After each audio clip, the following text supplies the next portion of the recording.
tous, aujourd'hui, nous allons plonger dans un thème à la fois très ancien et terriblement actuel. Faire la guerre, faire la paix, forme de conflit et mode de résolution. Alors, qu'est-ce que la guerre? Ce n'est pas seulement une bataille entre armées, c'est une manière pour un État ou un groupe de défendre ou de conquérir un territoire, ou encore d'imposer une idée. Le grand stratège Clausewitz l'avait résumé dans une formule devenue célèbre. La guerre, c'est la continuation de la politique par d'autres moyens. On distingue généralement deux grandes formes de guerre. D'abord, la guerre interétatique. Quand deux États s'affrontent directement, comme c'est le cas depuis 2022 entre la Russie et l'Ukraine, et puis il y a la guerre intra-étatique, ou guerre civile, qui oppose un gouvernement à des groupes armés rebelles. C'est aujourd'hui le type de conflit le plus répandu, notamment dans les pays du Sahel. La guerre peut prendre de multiples visages. Elle peut être asymétrique, quand des forces très inégales s'affrontent, souvent avec des guérillas ou des attentats. Elle peut être menée par procuration, quand de grandes puissances s'affrontent indirectement à travers des alliés, comme en Syrie ou au Yémen. Elle peut être idéologique ou religieuse, comme la guerre lancée par Daesh entre 2014 et 2017. Puis elle peut être hybride, en mêlant les armes classiques à des outils modernes, comme les cyberattaques ou les campagnes de désinformation, souvent difficiles à attribuer à un État précis. Mais pourquoi fait-on la guerre? Les raisons sont nombreuses. Elles peuvent être politiques, quand des puissances rivales s'affrontent pour leur influence. Elles peuvent être territoriales, comme l'Inde et le Pakistan autour du Cachemire. Elles peuvent naître d'une volonté séparatiste, comme en Tchétchénie.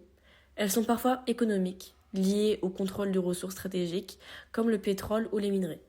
Enfin, elles peuvent être idéologiques ou religieuses, à l'image de Boko Haram en Afrique de l'Ouest, qui se revendique d'une guerre sainte contre l'Occident. Les conflits n'ont pas tous la même intensité. Certains, comme en Ukraine, se traduisent par des combats permanents et destructeurs. D'autres, comme au Mali, alternent périodes d'affrontement et moments d'accalmie. Enfin, certains restent latents, avec de fortes tensions mais sans affrontement ouvert, comme c'est le cas entre les deux Corées. Les acteurs de la guerre sont eux aussi variés. Bien sûr, il y a les États, de grandes puissances comme les États-Unis, la Chine ou la Russie. Mais il y a aussi les organisations internationales, à commencer par l'ONU et ses casques bleus. On trouve également des sociétés militaires privées, comme Wagner en Afrique ou Blackwater aux États-Unis. Et puis, de plus en plus souvent, des groupes armés non étatiques, cartel de la drogue au Mexique ou encore Daesh, qui finançaient son pseudo-califat grâce au pétrole et aux taxes imposées à la population. Mais alors, comment fait-on la paix? Mettre fin à une guerre est toujours complexe. Cela peut passer par une victoire militaire, par un traité de paix, par un cessez-le-feu fragile ou encore par une médiation extérieure, souvent menée par l'ONU. Pourtant, la paix est rarement définitive. L'exemple de l'Allemagne après 1918 est parlant. Humiliée par le traité de Versailles, elle cherchera sa revanche en déclenchant la Seconde Guerre mondiale. De la même manière, aujourd'hui, les rivalités économiques et les ingérences extérieures compliquent la reconstruction des pays déchirés, comme la Libye. En résumé, la guerre a changé de forme au fil des siècles. Elle s'adapte aux nouvelles technologies, aux idéologies et aux enjeux du monde. Mais une constante demeure.